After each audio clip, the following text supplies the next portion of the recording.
WWDB 860 AM Philadelphia and WPEN HD2 Burlington, Philadelphia.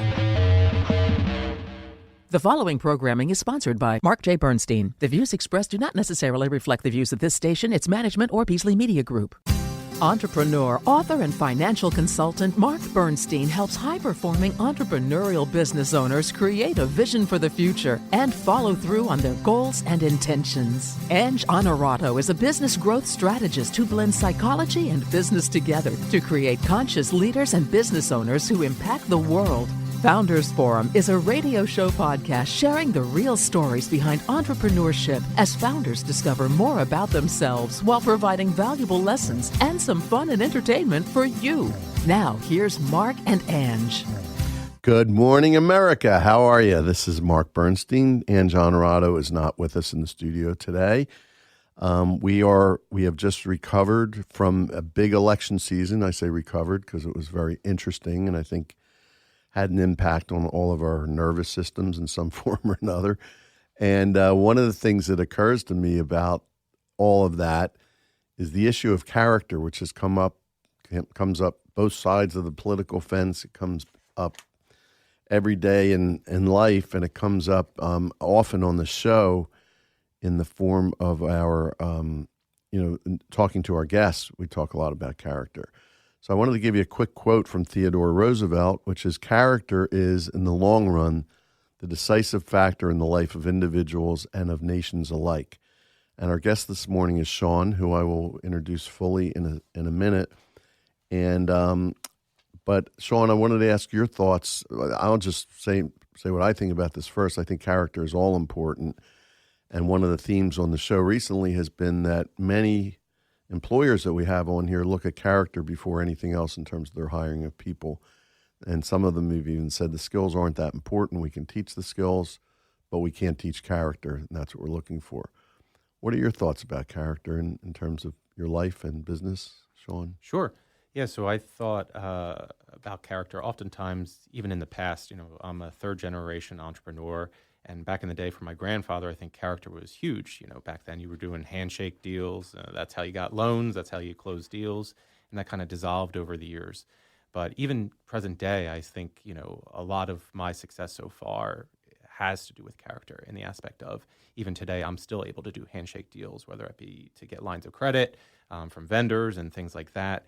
Character goes a long way, not only in the business aspect, but even hiring employees, because most of the time when we're looking at hiring someone, we don't even look at the resume. Obviously, if it was a cardiac surgeon, I want to make sure that they got the proper training. But, when it comes to a lot of the positions in some of these tech companies, character and just the ability to problem solve, knowing that they'll be able to get the job done is more important than anything.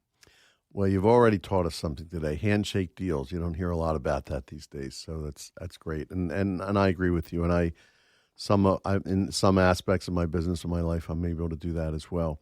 So Sean Dawes is co-founder of Modded Euros. That's MODDED, Modded Euros.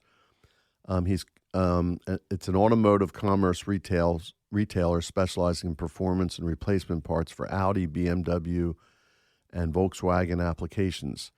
Prior to founding Modded Euros, Sean worked in search engine marketing for Turn 5 Inc., a top 500 automotive online retailer which specialized in Ford Mustang and truck markets.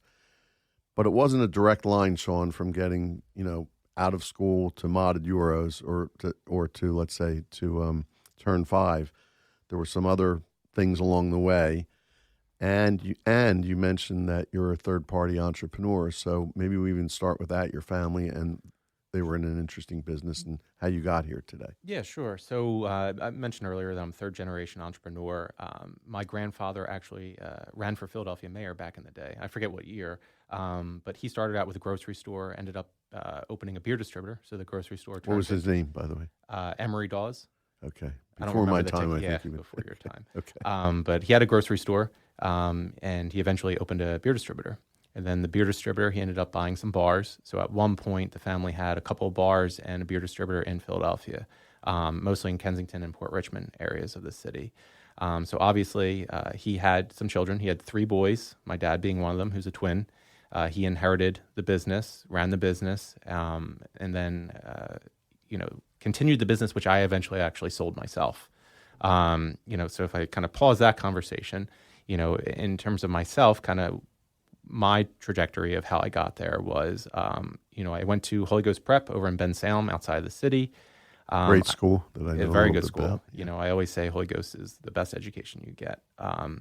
After that, I went to something completely different, and I majored in zoology, where I went up to Doylestown for Delaware Valley College. I spent time at Philadelphia Zoo, Elmwood Park Zoo, Adventure Aquarium. I did all my rotations. And kind of one of the things I was always passionate about, conservation, education for children and stuff like that. But one of the things that I realized at an early age was it not necessarily could be a career that could support the family. Even in traditional education roles, there's not high salaries. I think that's a well-known problem in the world. I kind of saw people struggling, working multiple jobs in order to kind of do their passion. I said to myself, well, I could either do this to make a difference, or I could become more financially successful and go back and whether it be on a board of director, or volunteer, donate, or whatever.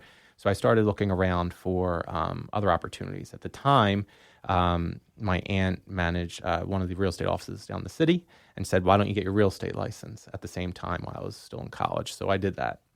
That was in 2008, which I'm sure everyone knows 2008 was the perfect time to get your real estate license as a 20-something-year-old trying to make an income, which that led me to be non-traditional in how I would get leads.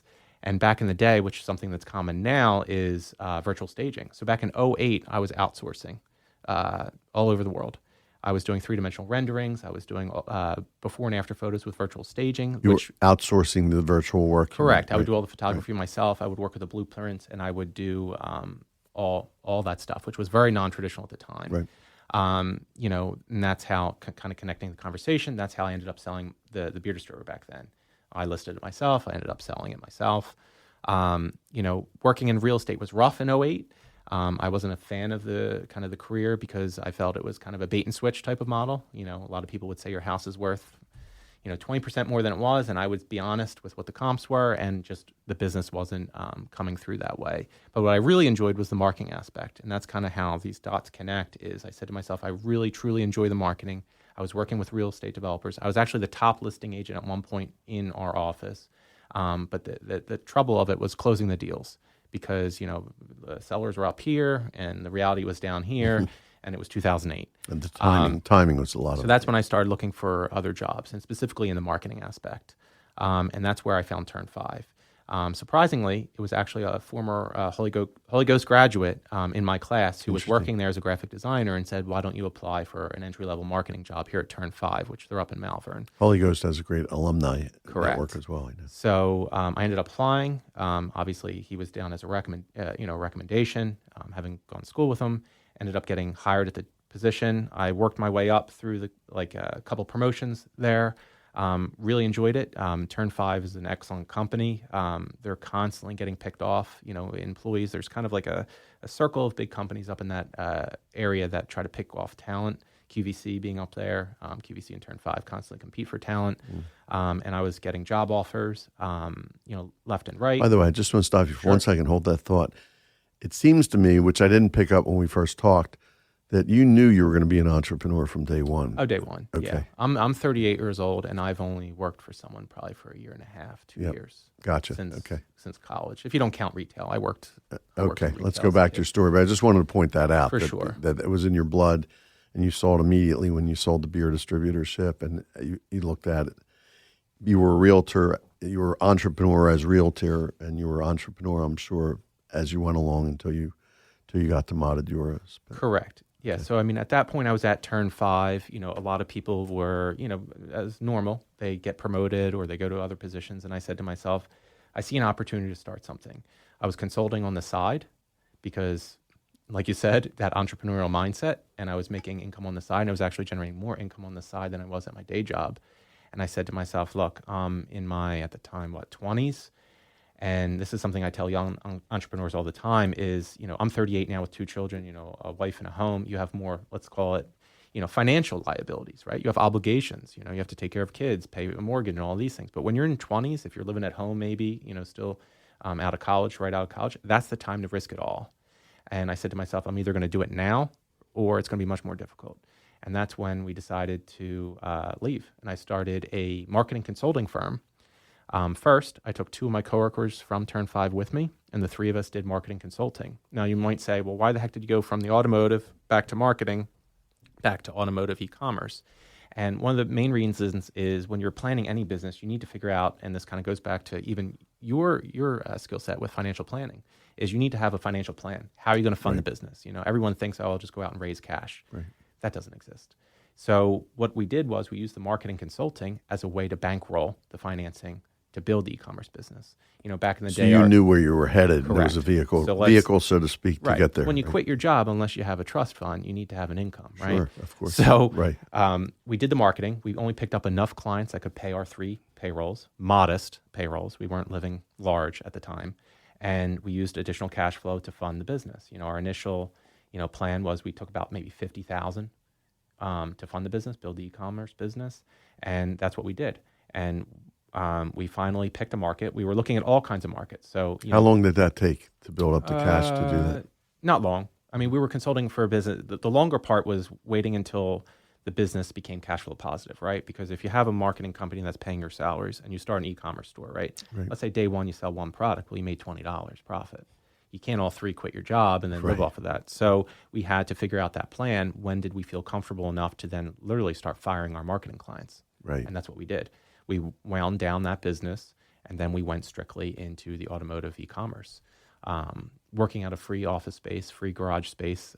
My one business partner, his father at a veterinary hospital, and he had some free office space, and he had a couple garages, and that's what we started out of. Interesting. And then kind of that's the transition, and then we continued to grow that. We were in Ardmore for a number of years, then we went into Westchester, and we have warehouse. From there, we kept expanding, and we hired employees and so forth.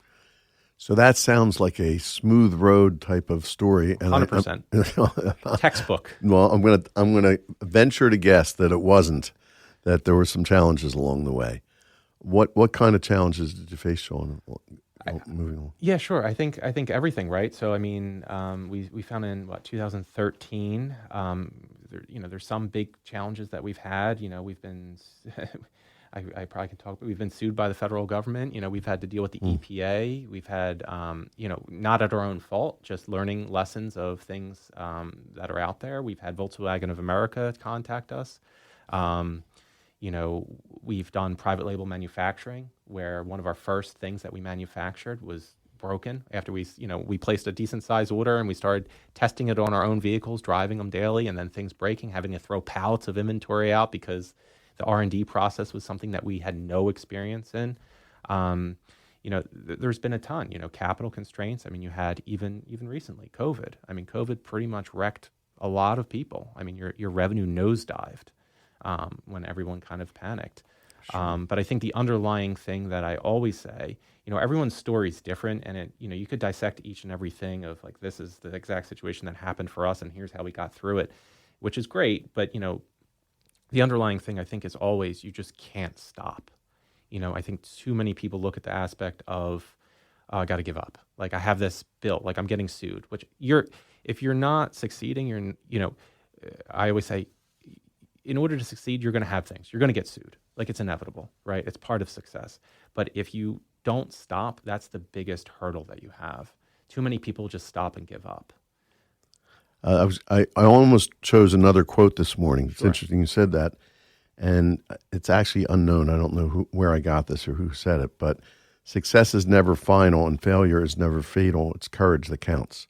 Correct. It sounds like that applies pretty well. 100%. I mean, I think it was Elon Musk even said there's a quote, being an entrepreneur or doing this, it's like eating glass and smiling or being happy while you're doing it. And it's 100% true. I had back in, let's say 2017, that's when we had to deal with the EPA, or excuse me, that was 2018. 2017, I had major GI surgery. I had emergency, rushed to Abington out in the suburbs. Wow. I was in the hospital. I took no days off. There's photos of me in a hospital bed with my MacBook. I have tubes down my nose, tubes down my throat, and I'm still working. Not a single day off. I just got out of major surgery, and I spent a week in the hospital. And that whole week, I was answering calls. I was working with my laptop. I had family bringing me my computer every morning and taking it home with them at night. So it's that drive. Well, especially when you're starting a business. I mean, it's right. You have to do that. Right. I'm thinking today you might not be as No, but I mean, have that goes need. back to your original quote, right? So I'm the first in, I'm up at 4 a.m. Yep. Still 13 years later, up at 4 a.m. I'm into the office by 6 a.m., if not earlier. I think, looking at the character quote that you started off with, when someone, and I forget who said this quote, but, business is like war. And this is no disrespect to any of those who served, but Sure. business is like war without bullets. You need to be a true leader and to have character and to lead people into a business type battle. You don't need someone who just sits it out. Yeah, I have that picture a lot of wearing armor, as you go out every day. It's kind of like 100%. Yeah. So tell me about you have a partner Correct. in your company and you have employees, and it's time to take a break. So we're going to do that, and we'll come right back and talk more about that. Since 1904, Tesco, the Eastern Specialty Company, has been at the forefront of electric utility innovation. Based in our 19th century mill in Bristol, PA, where we work on cutting-edge 21st century technology for the smart grid of the future, we proudly uphold our 120-year legacy of manufacturing excellence and are a leading advocate for domestic manufacturing. We service electric utilities worldwide, providing the hardware and software for their meter service departments. Discover a career with Tesco and join an exciting team at the heart of our smart grid and energy innovations of tomorrow. Visit TescoMetering.com today for everything from entry-level possibilities to senior technician roles to a variety of engineering and professional positions. Tested, trusted, Tesco. So we're back with our guest today, very interesting guy, Sean Dawes. It's been fascinating talking to you, and we were just talking, Sean, about we're just starting to talk about your employee culture, your partnership.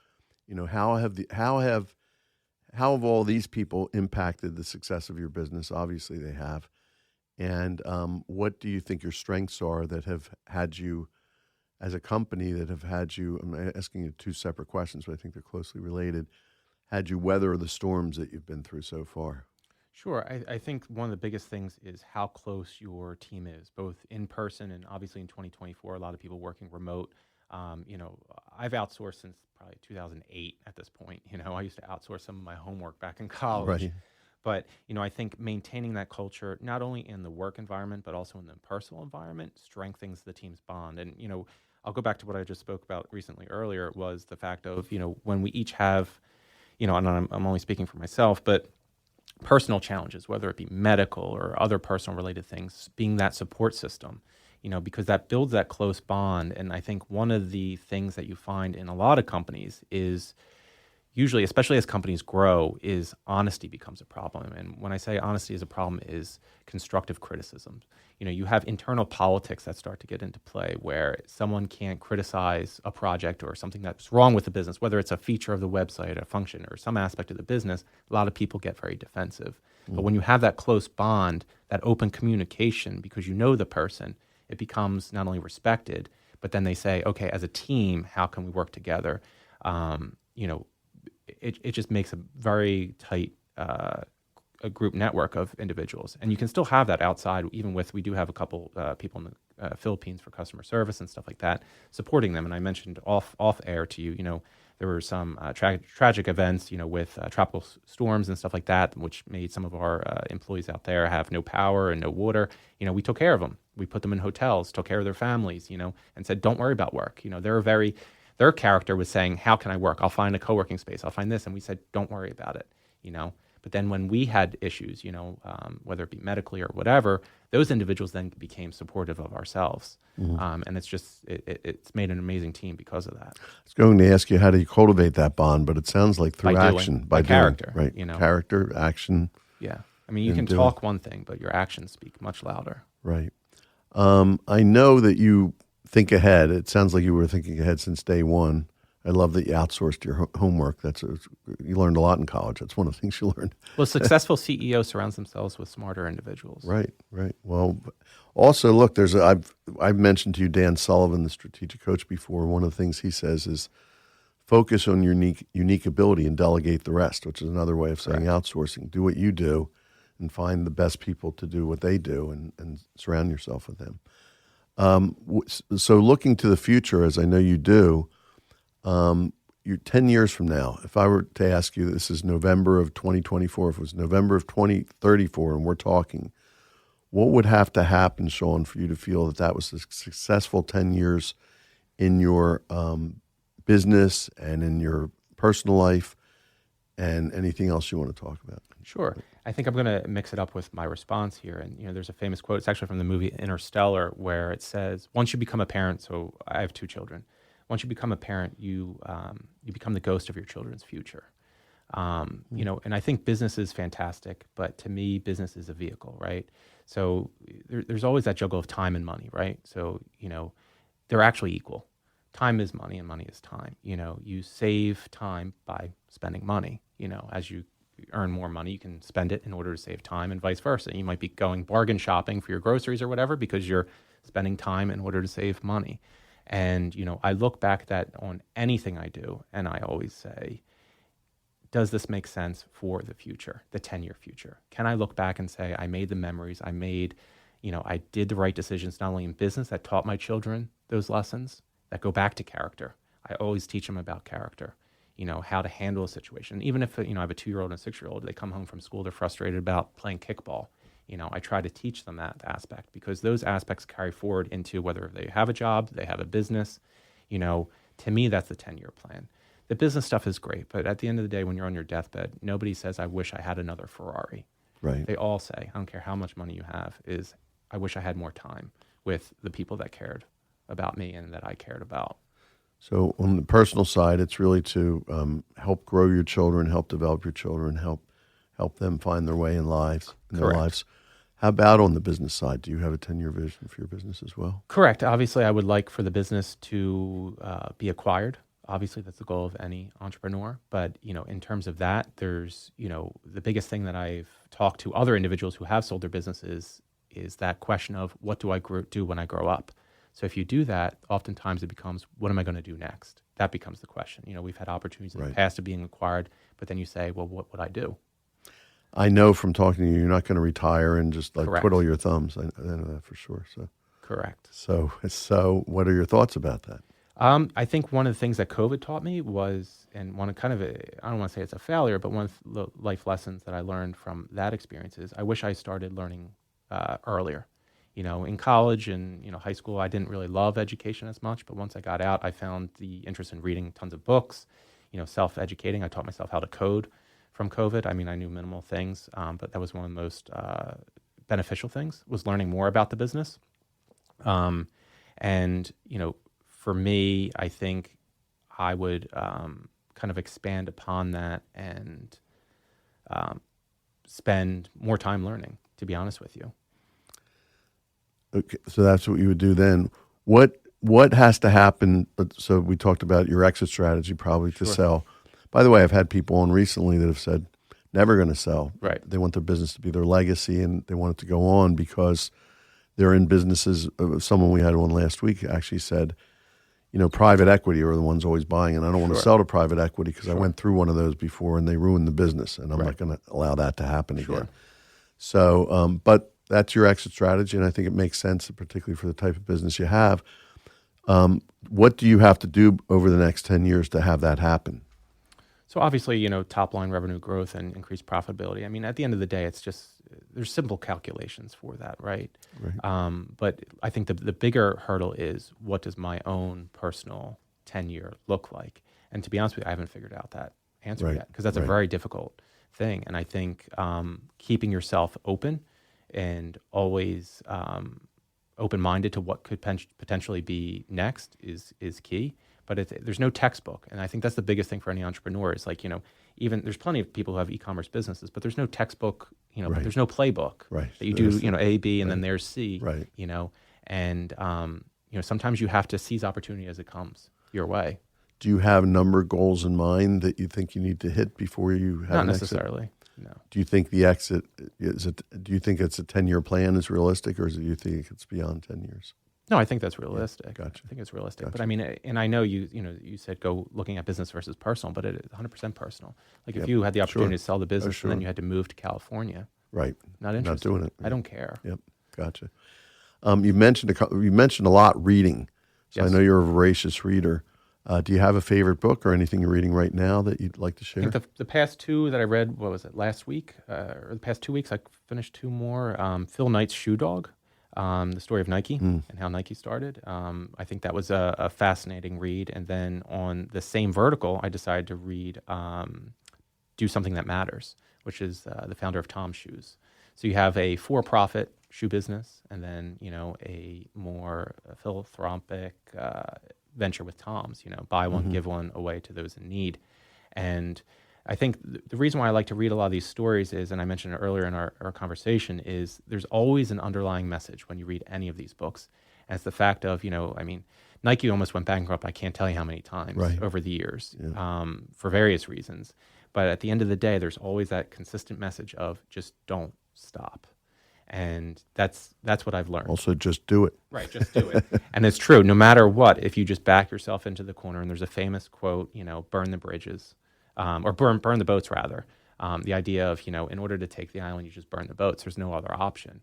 When it comes to business, you kind of have to put yourself in that position.